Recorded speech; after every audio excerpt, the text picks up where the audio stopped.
I'm Mel Kiper Jr. alongside former Richmond Spider quarterback Todd McShay here in our NFL Draft Labs for 2011. Today we're talking about the back seven on defense. Linebackers and defensive backs, Todd. We're looking for the guy with the biggest upside. Where are you going? Yeah, I'm going to go with Jimmy Smith, the cornerback out of Colorado. I like to maneuver this upside category and say maybe the value. It's the best value you're going to get on a corner. I don't have him in the top 5 here, but when it's all said and done, it won't surprise me if he's the number 2 corner off the board. I think teams are just now getting ready to study all of the tape and take in everything he's done. 6'2", 200 pounds, can play press cover corner. The thing that jumps out at me, balance. He's one of the most balanced corners I've evaluated in the last 3 years. 3 years down the road, who's going to be the best cornerback out of this draft? I think it's going to be Patrick Peterson. Yep. And I think Patrick Peterson, size-wise, 6'1", 215, size of a safety, great cover skills. You talked about a guy who can help out in the return game big time in that area. But certainly, if you talk about shutdown corners, right now there are only 2 in the NFL.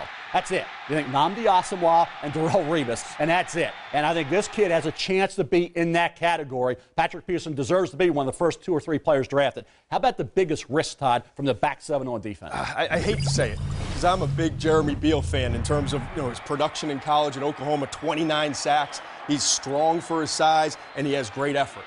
But I don't know where he plays in the NFL. That's the hard part when you're transitioning. I think he has the size of an outside linebacker in the 3-4. But then you watch him, I don't know that he has the athleticism and that speed that you need. I think Jeremy Beal, a player, who's talked about late first, second round range, maybe comes off the board in the 3rd round, and I don't know that he ever becomes a big producer. And risk a lot of times to me is where you select it. Right. The late, great George Young, phenomenal GM, great evaluator of talent, told me a long time ago, when you buy is just as important as who you select. Right. And in terms of Aaron Williams, a cornerback from Texas, is he going to get pushed up?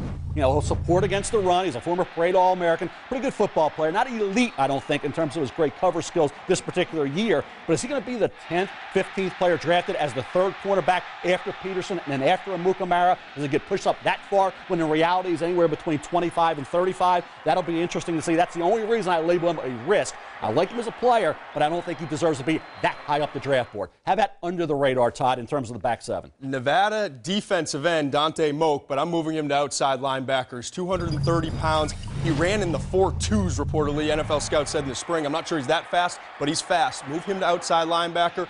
Develop him for a couple years. I think you get a steal in the 3rd, 4th round range. I'm going to stay at a linebacker with my under the radar, and that's a key marriage to say, why UCLA? How are the Bruins under the radar? And they're 4-8 this year, lost 6 of their last 7 games. This guy was one of their elite players, and on defense, steady week in and week out. I'm talking about a guy who can get after the quarterback, not a super pass rusher, but can do enough in that area, solid against the run, and can play in reverse on his feet in coverage. Akeem Ayers, to me, deserves to be in the middle of the 1st round. That's how we size up the back seven on defense as we speak. We got combine workouts, we got pro days to tweak this board, but this group right now looks like it's going to help the NFL moving forward into next year.